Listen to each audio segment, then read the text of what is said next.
In the last year or so, we have seen many attempts by the enemy of souls to move certain politicians into passing laws that are purposely designed to not only mock the God of creation, but persecute his people as well. It seems each week I post on the main site at remnantofgod.org an article regarding the need for Sunday laws. The media has jumped all over this so much that I feel it's necessary to share these facts with as many as possible. This is why I'm making this video, in fact. In the last 5 weeks or so, we have seen many instances in the media where we see the powers that be are in fact setting things up to make enforcing Sunday laws much easier for the Antichrist in Rome. What I would like to do in this video is share just a few of the articles that are listed on my Sabbath Attack page at remnantofgod.org. This first article is titled, A Dangerous Christian Movement Influencing Bachman and Perry. According to an article published by the Daily Beast Sunday, GOP presidential candidates Michelle Bachmann and Rick Perry have deep ties to a fringe fundamentalist movement known as Dominionism. Dominionism is defined as the tendency of politically active conservative Christians trying to control government, or, as prophecy calls it, Roman Catholic prelates. Need I remind you what the Vatican stated not too long ago? They stated this in the New York Globe on December 14, 1930. And this was actually from an official Jesuit magazine for the U.S. at the time. They said the old Protestant culture is about at the end of its rope. Why can't we make the U.S. Catholic in legislation, Catholic in justice, aims, and ideals? Go to the URL you see on the screen now for even more strange statements of the priests and their desire to control all government agencies around the world. This is a must if they expect to enforce their Sunday laws. This next article is titled, Texas Governor Rick Perry lifted up as a god. Running against Perry is like running against God. Everything breaks his way. Either he's the luckiest guy in the world, or the Lord is taking care of him. Is it to be this man that will bring about the wrath of Rome upon God's people, or are they merely setting the stage for a man worse than he? Rome knows, the remnant people know exactly what's happening here. We know they flaunt this man and their prophesied melding of church and state before our eyes to try and generate fear in the hearts of God's people. But have we not prepared for this day? Brothers and sisters, as you see the wicked of the world claiming our God protects and blesses their evil designs, can you still sit idly by? Or are you prepared to do as our God prophesied we would do? After all, the wicked have already declared they will do as prophecy said they would. Now this next article is titled, National Church to Open Sunday 2011 Promo. September 18th, 2011 is National Back to Church Sunday. Grace Fellowship Ministries at Wesley Chapel will be participating in this national campaign this year. Now, as we see more politicians speaking as preachers today, we are sure to see more preachers speaking as politicians. The mixing of church and state is not only Rome's expressed and often written desire, it's prophetic fulfillment for our day. As they grow bolder in their religio-political stance, they will push their Vatican dogma from nation to nation. Then, as the calamities grow, they will then proclaim Sunday as a way to bring help from on high that will stop the calamities, when in fact, that is exactly what brings his wrath upon them. For they boldly deny his law. The children of God will proclaim on that day, It is time for thee, Lord, to work, for they have made void thy law. That's, of course, Psalms 119, verse 126. This next article is titled, FBI Wants Businesses Watching for Customers Paying with Cash. Just days after the White House announced a community-based approach to combating terrorism in the United States, the FBI and other agencies are asking managers of surplus stores to spy on their customers, watching whether they pay in cash, make extreme religious statements, or purchase products such as waterproof matches. Now, not many surplus stores will comply with this, of course, but some will. Soon, cash will become obsolete when they play this political game up as much as they can. Rome cannot enforce the mark of the beast when it comes to removing the people's ability to buy and sell, if cash is still available, so keep your eyes on this.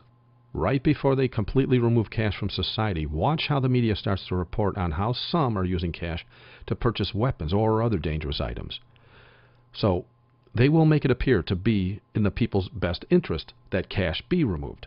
Some will doubt this can occur because we need cash to survive. But I say to you, open your eyes. We haven't needed cash now for almost a decade.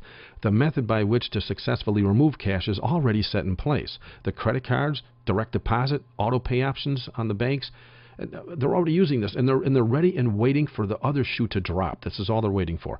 Removing cash is inevitable if their plans are going to work. Still, as Christians, we are not to worry. We have been promised that our bread and waters shall be sure in Isaiah 33:16. Now, this next article is titled, Christian Wants Atheist Registry. Florida pastor Michael Stahl has suggested that an organization and website be created that would keep track of known atheists. The website would list by city and state all atheists with their photos and some personal information such as place of business. It would not include a physical address, which seems to contradict one of the main purposes of the site. The 501c3 pastors now have the official capacity to lobby law since Bush signed them in as government agencies on March 7, 2006. See more info about this on my 501c3 page on the website, or the Image of the Beast Made Alive page on the website. Now, this pastor is merely flexing his newfound muscles. That's all he's doing. The other toss of the coin in this is how they will use such registries against remnant Christians who go into hiding when the Mark of the Beast is enforced. This next article is titled, National Back to Church Sunday set for September 18th. Back to Church Sunday, a national movement to reverse declining church attendance and encourage former churchgoers to rediscover church, will be celebrated September 18th across the country. Since its inception, more than 3.5 million invitations from over 7,400 churches have been extended to unchurched people to attend the special service. Okay, one can see this is stage one for Antichrist to get as many of the unchurched citizens used to attending church. Stage two, of course, will be to convince everyone that attending church on Sunday will stop the ever-increasing calamities. When will that day come? Well, as soon as Rome is sure they can control every citizen across the nation. Of course, they won't be able to control the elect. When they discover how we refuse to obey man over God, the laws will be put in place that prophecy calls the enforcement of the Mark of the Beast. All right, this next one's titled, Obama Tears Up Constitution. In his 2 years and 9 months in office, Barack Obama has compiled a spectacular record of noncompliance with the Constitution. Here are just some of the ways his administration has failed to execute the laws while using raw, unauthorized power. Now, what many are aware of is not only has Rome stated in writing that they, the Catholics, must penetrate wherever possible in the administration of civil affairs, all Catholics should do all in their power to cause the Constitution of states and legislation to be modeled on the principles of the true church. And this is the encyclical of Leo XIII. Now, Rome has caused the change of most constitutions of Middle Eastern countries, all of Europe, and now she's focusing on America. If you look around the world now, you'll see that those that refuse to change their constitutions are presently at war, or about to be at war if they continue to refuse. Why? Well, unless the constitutions are changed, they have no legal way to enforce the Sunday laws. And by the way, this changing of the Constitution was prophesied to happen. See the URL on your screen for more information. This next article is titled, Jail or Church. Starting next week, the program will allow a city judge to sentence misdemeanor offenders to work off their sentences in jail and pay a fine, or go to church every Sunday for a year. Offenders who select church can pick the place of worship, but must check in weekly with the pastor and the police department. Now, think about this. Forcing people to go to church is a bold violation of both a biblical doctrine and constitutional law regarding the separation of church and state. But then this is exactly what prophecy says the Roman Catholic Church will force all nations to do in our day. That being said, are you ready for what's about to happen? Are you sure? This next article is titled 10 Commandments of Zambia. For the first time, this country has a Catholic president, and our government will support the church, Seta said, recalling that the nation was predominantly Catholic. Now, the problem with his statement is, number one, the commandments of the Roman Catholic Church are not the commandments of the Bible. And number two, the Vatican is home to the Antichrist. Still, this was prophesied, and this event does in fact declare we are that much closer to home when governments openly declare their loyalty to the Antichrist. Rest assured, this will cause true Christians in Zambia to be persecuted in the coming days. Okay, this next article is titled, Scott Misses Game Because of Faith. Murray refuses to play on Sundays, saying it would go against his religious principles that came to the fore when he was recovering from injury in 2005. Ian Murray is discounted because it's Sunday. In years past, this would never be an issue. But in today's media, wherein Rome needs all the help they can get, one can rest assured any celebrity choosing to keep the Roman Sabbath holy, as if it was the Christian Sabbath, is bound to make news. All right, this last article is titled Hand of God in Quake, Retribution for D.C. Politics. As the swaying tremors of an earthquake rattled up the East Coast yesterday, so too did split-second explanations for the jolts that shook the nation's capital. Was it a terrorist attack, a sign of the apocalypse, a wake-up call from God?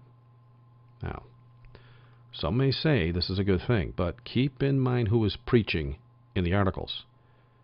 These are authors, preachers, and other people that simply don't walk with God as they should. Seeing how they are already blind to His will due to their denial of His truth, they will naturally come up with unbiblical ways to fix the problem as prophecy predicts.